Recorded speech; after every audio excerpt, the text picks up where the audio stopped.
Estamos hablando del tipo de sociedad a la que aspiramos los mexicanos.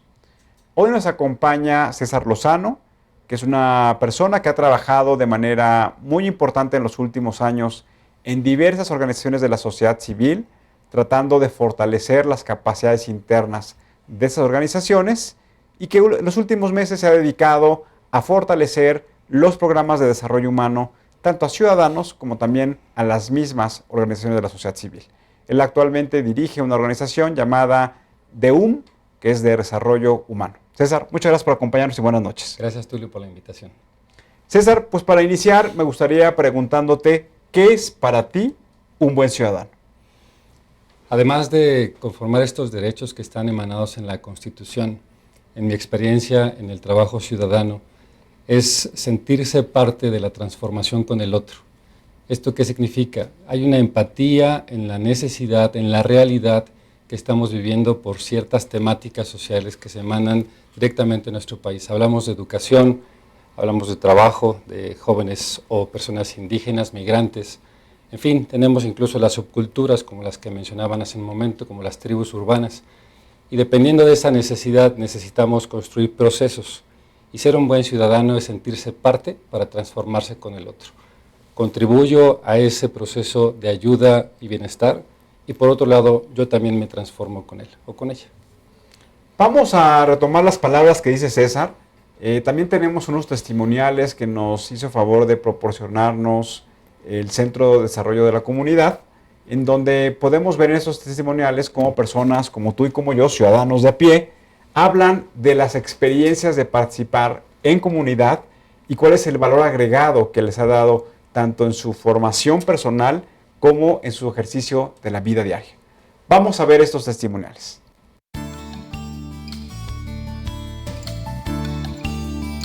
El que es buen jardinero por su casa empieza, y yo empiezo por mis hijos, por mi casa. Si estoy haciendo el arroz o la sopa que sé que se me quema mal, la agarro de las manos y le digo, ven acá me cuentas.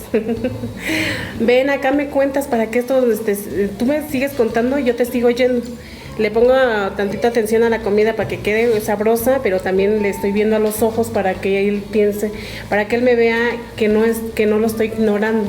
Le estoy poniendo mucha atención en lo que él me dice. Y aprendí toda la violencia que es, que nosotros decimos, ay, no, pues es un juego o eso, no, aprendí qué cosa es la violencia, desde dónde empieza. Esa es muy importante porque aprendemos a escuchar y a que nos escuchen. Gracias a esto, pues uno se supera.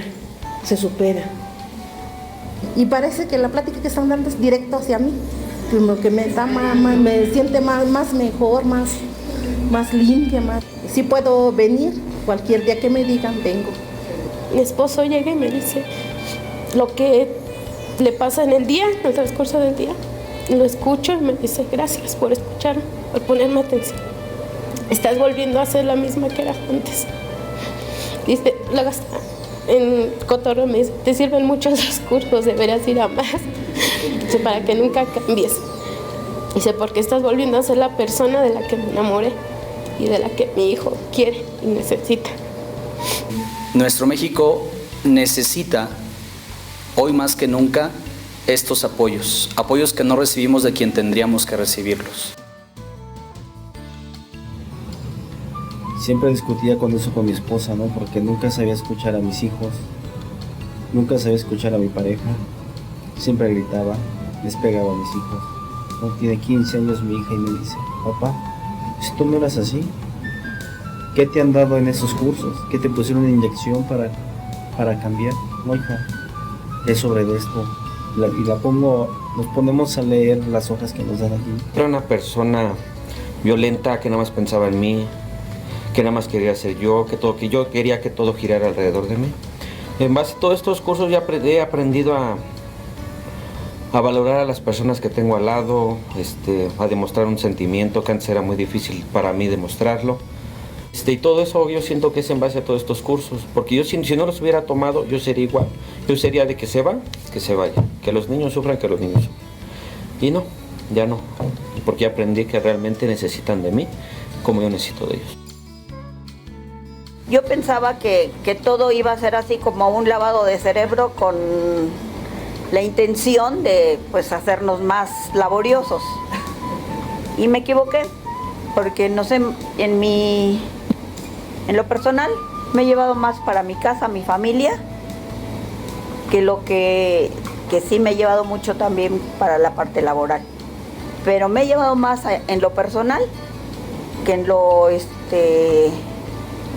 como trabajadora. Los cursos son sumamente valiosos, a mí me encantaron y siento que si la persona no está dispuesta a cambiar, a aceptar, a valorar esto que nos está dando la empresa, a aprovechar estas oportunidades que son como estrellas fugaces que si no te dispones a verlas, pues no va a pasar absolutamente nada. Es bien cierto que la inversión que hizo la compañía, no cualquier compañía la realiza.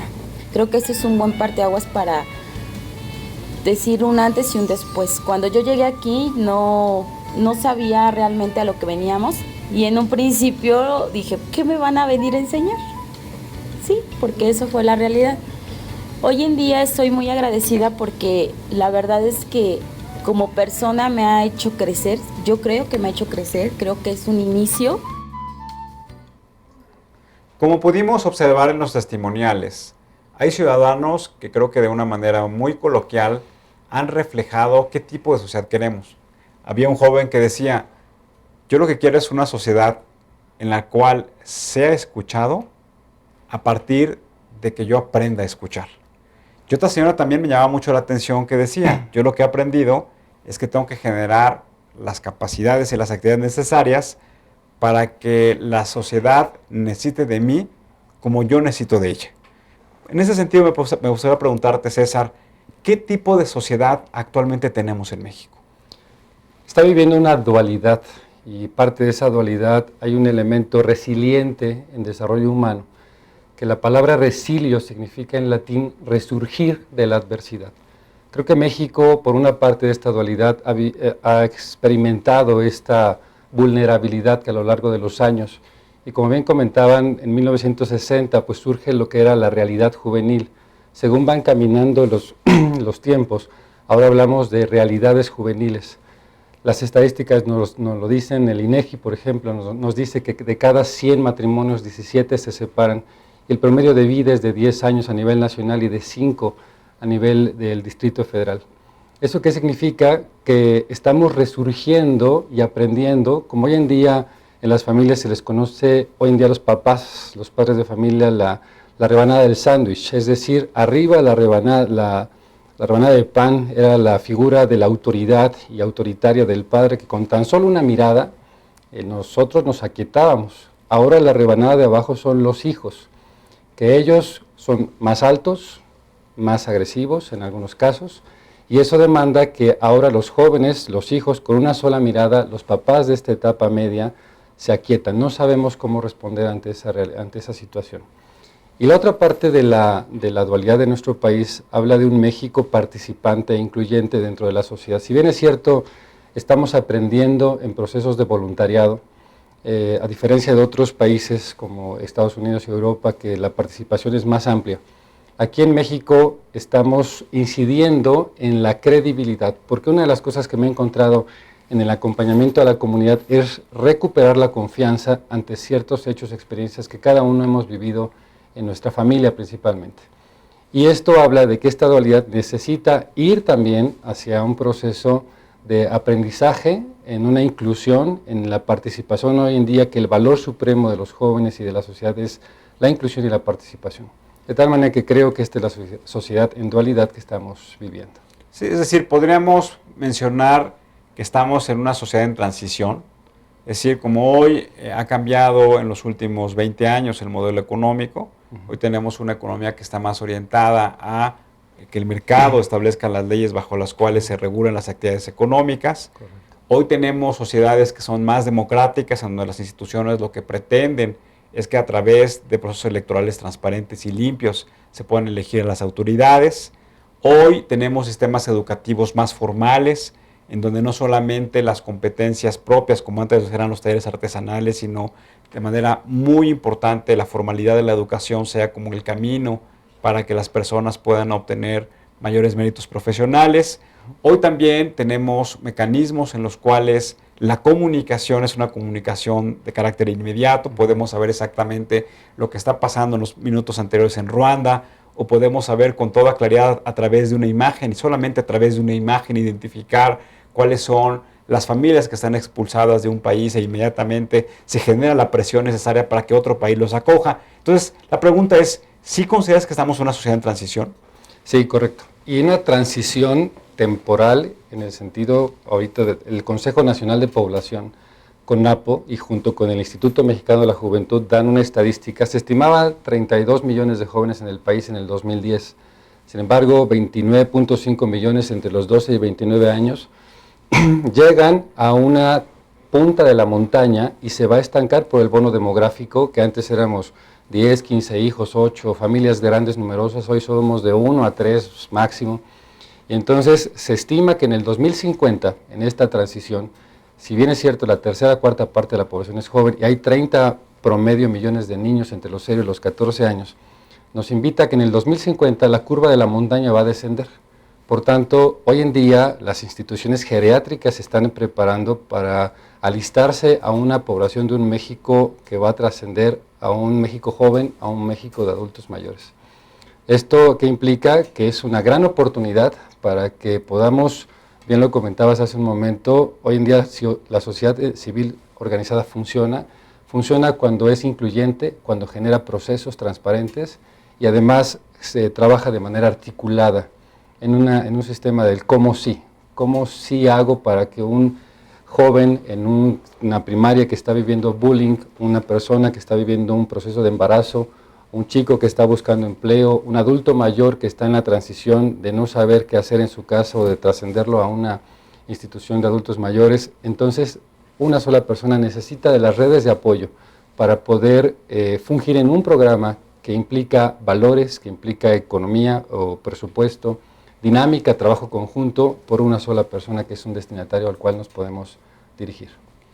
En este orden de ideas me gustaría preguntarte entonces, ¿qué tipo de sociedad estamos aspirando los mexicanos? ¿Cómo la puedes caracterizar?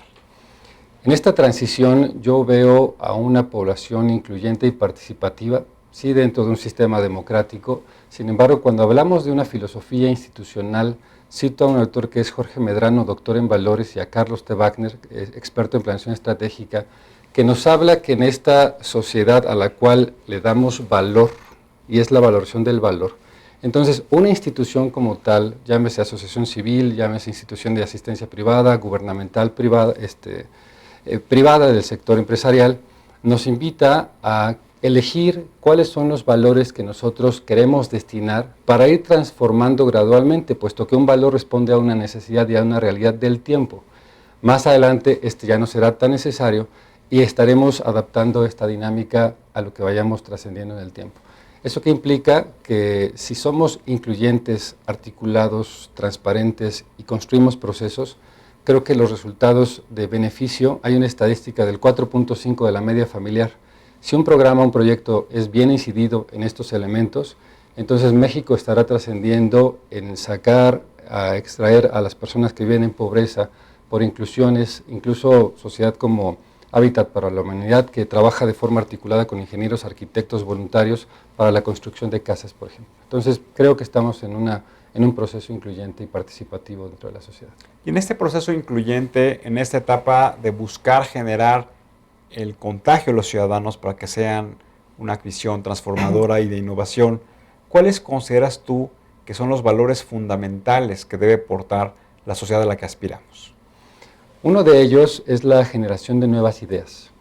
Hoy en día el medio de comunicación, cuando lo vemos desde el individualismo o desde el consumismo, llamado Juan Pablo II hedonismo, el placer por el placer, entonces un valor es la generación de ideas que transforman y combaten aquello que nos influye directamente a las personas, desde los niños, adolescentes hasta los adultos. Otro es la innovación y la creatividad dentro de esta generación de ideas, porque los jóvenes están buscando espacios donde puedan incidir. Si bien es cierto, a veces es difícil, sin embargo, creo que otro valor es ya lo mencionamos, la inclusión dentro de estos tres sectores, tanto en organismos locales, regionales, nacionales como internacionales. ¿Por qué? Porque así evitamos incluso la fuga de cerebros de jóvenes capaces para que se inserten en nuestro país y puedan tener este aporte en nuestra sociedad. Otro, mencionábamos hace un momento, es personas que como valor aprendamos a cerrar situaciones no conclusas. Hay una teoría que es la teoría de la percepción de un autor que es Peirce, que nos habla que las personas como sociedad, y en caso nuestro como mexicanos, vivimos esta vulnerabilidad porque no cerramos ciclos, duelos no resueltos, cambios de hogares, ciclos en universidades, empleos que no se concretan. Y ante esta frustración que estamos viviendo constantemente, me parece que ser personas que aprendamos a confrontar la realidad, porque un antivalor que hoy en día vivimos es que una persona que niega, evade, esconde, tiende a la mentira y cae en un autoengaño, y por tanto en un individualismo que habla de una zona de confort, y por eso no me expongo ante los demás porque me enfrento ante mis miedos. Cuando una persona asume el valor, y ese es otro valor, el carácter, la determinación, la valentía, entonces dejará de evadir, de esconder, de huir, y aprenderá a afrontar situaciones, a aclarar las cosas de forma más asertiva, y eso le permitirá en este lenguaje poder cerrar, y eso le va a dar una autoestima y una fortaleza a la persona que cierre estos ciclos. Pensaría que son valores importantes. Y que si lo trasladamos a un grupo de ciudadanos, entonces también lo que tendríamos que decir es que los ciudadanos no se autoengañen, sino que también tengan la capacidad de identificar realmente en dónde están parados, realmente qué es lo que están haciendo, y no solamente tratar de construir una percepción errónea de que se está participando cuando en realidad el compromiso es muy efímero. Nada más, yo creo que también mencionar, el hedonismo no solamente viene desde los griegos, ¿no? Donde lo que se buscaba era poder fomentar la actividad del placer, pero no el placer como sí mismo, sino también como un elemento de relación con otras personas. En esa bondad del valor. Okay. También me gustaría que un poco que nos comentaras en tu experiencia que has tenido como parte de la sociedad civil organizada, ¿cuáles han sido los casos de éxito que tú has vivido en la organización? Por ejemplo, creo que trabajaste con niños de la calle. ¿Por qué nos puedes platicar de esa experiencia? Niños de la calle que se encuentran directamente en centros de diagnóstico y tratamiento para varones, hoy en día conocidos como menores infractores. Y es muy interesante, valioso, enriquecedor y triste al mismo tiempo lo que experimentamos con los niños que están en esta situación. Tuve la oportunidad de estar 8 años con ellos, cada 8 días visitándoles, llevándoles temáticas y técnicas y dinámicas sobre este concepto. Y en mi experiencia muy personal me permitió transformarme con ellos desde la sensibilidad y la empatía. Una de las cosas que puedo experimentar es que en este cómo sí de la empatía, del dolor o de una situación vulnerable que también pude haber vivido como persona y como joven, me permitió confrontarme con una realidad, poder reconocer que si parto de una necesidad que ellos plantean y un servidor con un grupo colectivo, no formal o formal, podemos responder a ella, necesitamos profesionalizar, necesitamos generar procesos transparentes e incluso tener una estructura básica, circular, ya no vertical, que permitiera centrarse en ellos. Entonces mi experiencia habla que si uno o yo quise ser un voluntario, me permitiera ir creciendo como persona, desarrollando habilidades y capacidades que quizá en otro sector no podía forjarlo, pero aquí eso se va desarrollando por sí solo y es un capital humano muy invitado a poder desarrollar esas capacidades. Experiencias de éxito tenemos un caso Pro Niños de la Calle, Vida y Familia, BIFAC o Tendiendo Puentes. Pro Niños de la Calle habla de 3 etapas. La primera etapa es un equipo interdisciplinario, sociólogos, antropólogos, psicólogos, que van a las calles, comen con los niños, los sensibilizan y los invitan, no los convencen en un grado de proceso gradual, para que el niño de la calle vaya a una segunda etapa que se llama casa de día. Ahí se baña, come, juega, interactúa, aprende y regresa a su realidad que es la calle. Hasta que el mismo niño, por su propia convicción, va valorando y diferenciando cuál es el motivo que le hace estar en una casa de día y vivir en una coladera. Cuando el jovencito es capaz de decidir por sí solo, en una conciencia de que esto es lo que le gusta, en un trato digno hacia él, entonces pasa a una casa-hogar. Y ahí les dan primaria, secundaria, bachillerato, hasta que me encuentro con un jovencito de traje, corbata, que explica su testimonio. Yo viví en la calle y hoy en día soy abogado defendiendo el derecho de los niños. Este me parece que es un caso de éxito de Pro Niños de la Calle. Otro es Vida y Familia, BIFAC, con quienes trabajamos para realizar campañas financieras. ¿Qué han participado aquí con nosotros en el programa? Ok, y me tocó colaborar con los matrimonios que están en busca de procesos de adopción.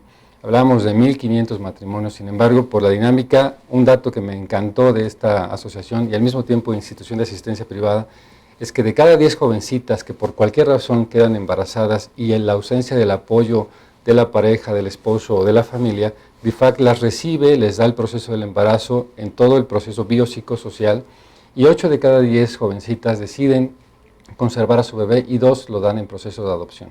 Y por tanto, con los matrimonios convencidos por la causa en un proceso transparente y profesionalizante, pudimos captar recursos económicos para la sustentabilidad de esta asociación.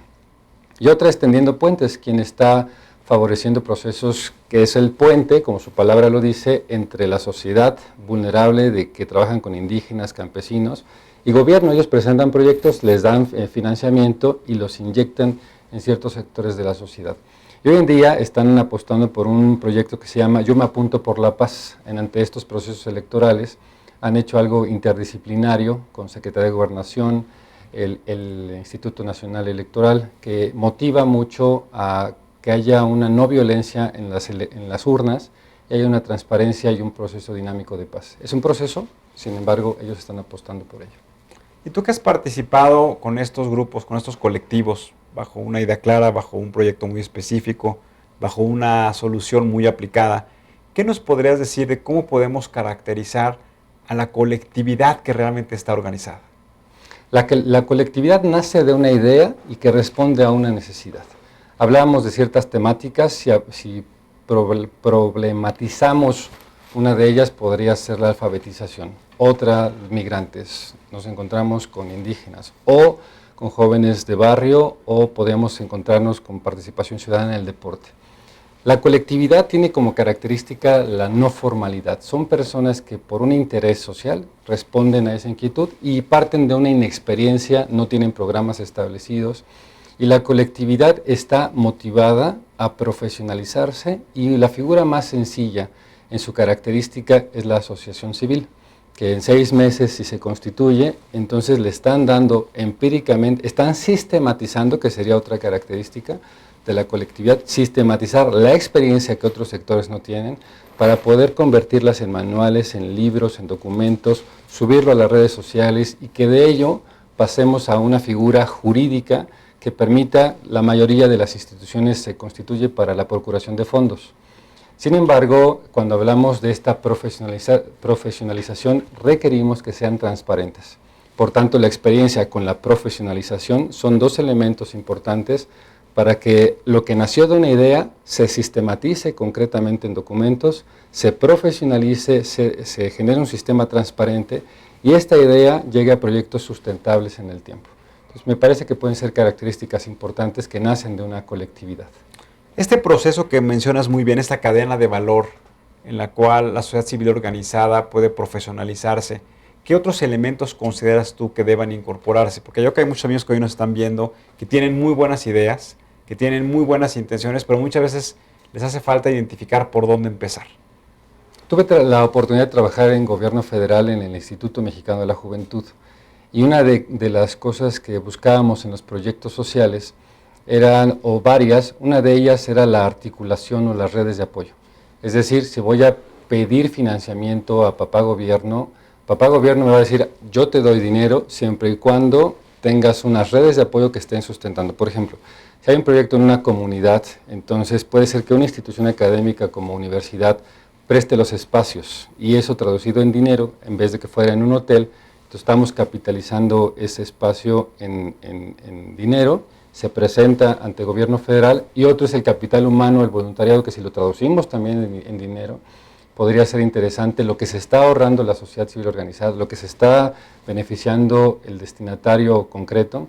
Y otro elemento es hasta dónde el dinero va a ser utilizado, es decir, si es para computadoras, si es para viáticos o es para capacitadores, de tal manera que todos estos elementos, además de los que hemos citado, puedan contribuir a hacer un proyecto articulado, un proyecto vinculado y que puede incluso relacionarse entre el municipio, el Estado y el gobierno federal o alguna empresa privada. Hoy en día las empresas privadas buscan responsabilidad social. Algunas concretamente que trabajan para las causas es estudiar, nos podemos meter a internet, estudiar a esa empresa para saber valorar si yo me acerco a ella, ser susceptible de financiamiento. Quiere decir, si una empresa que se dedica a jabones financia proyectos para mujeres con cáncer de mama y me acerco para presentar un tema de niños de la calle, susceptiblemente va a ser rechazado, porque no forma parte de su filosofía. De tal manera que si conozco su filosofía, su misión, sus valores, sus programas de responsabilidad social, me van a permitir ser un candidato con un buen proyecto a ser susceptible de un financiamiento. Creo que pueden ser elementos aterrizables y que responden todos estos a una necesidad concreta con una población en específico. Me quisiera regresar un poquito a lo que platicamos al inicio de la conversación.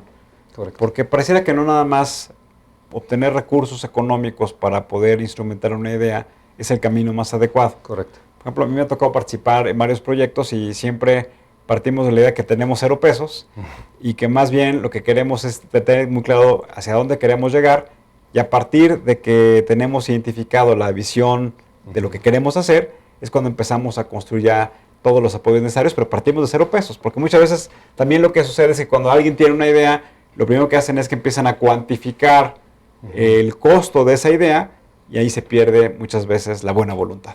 Es correcto. Complementando esta parte, mucho de los nacimientos de las colectividades lo que hacen es sumar voluntades. Y me parece que este elemento, el capital humano, es de lo trascendente. Las organizaciones no subsisten si no hay este perfil, este capital humano.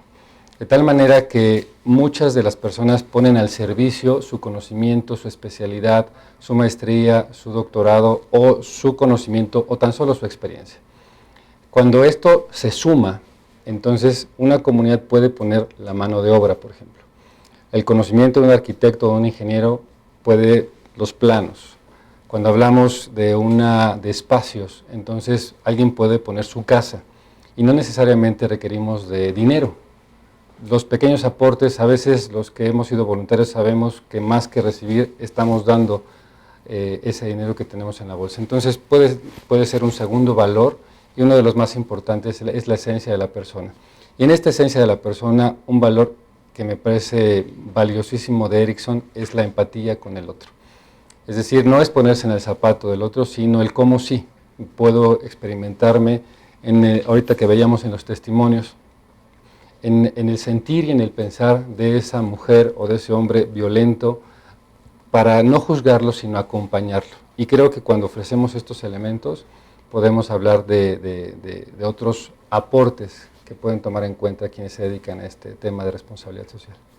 César, para concluir el programa, ¿estamos listos para alcanzar la sociedad a la que aspiramos los mexicanos? En proceso, y en un proceso que requiere de años, y de años, los años se van a acortar en la medida en que sumemos las voluntades. Me parece que hay 3 elementos importantes. Uno es la suma de voluntades, otro es la generación de procesos articulados, que es muy parecido al primero, y el otro, generación de transparencia en todo lo que hagamos. Cuando hablo de articulación, es que podamos sumar sociedad civil organizada, gobierno, empresas, organismos internacionales por una sola causa. Me parece que cuando eso lo hacemos, entonces podremos capitalizar un proceso de cambio paradigmático, y es romper los viejos paradigmas. Y por paradigma hablo de usos y costumbres que están muy arraigados en el tiempo, y necesitamos, en un segundo elemento, generar estos procesos resilientes, que seamos capaces los mexicanos de resurgir de la adversidad, y que los mexicanos, cuando lo hemos hecho, en el temblor del 85, que me tocó vivirlo, perder la casa, la suma de voluntades nos hizo levantar a nosotros como familia, y creo que por eso debemos de apostar en proceso de transición, como lo comentamos hace un momento. César, muchas gracias por habernos acompañado, gracias por tu trabajo ciudadano, y seguiremos conversando sobre estos temas en otra ocasión. Muchas gracias, Tulio. Pues amigos, para concluir me gustaría quedarme con 2 elementos que dijeron nuestros amigos en los testimoniales. Queremos tener una sociedad que nos escuche, pero que también nosotros tengamos asimismo la capacidad de escuchar y ser escuchados. Y también queremos tener una sociedad que nosotros tengamos la necesidad de depender de ella como ellos tengan la necesidad de depender de nosotros. Y eso lo que va a significar es que tenemos una sociedad participativa, combativa, incluyente y sobre todo propositiva. Así es. Les agradecemos mucho que nos hayan acompañado el día de hoy y recuerden, ante todo, siempre seamos buenos ciudadanos. Nos vemos en la próxima.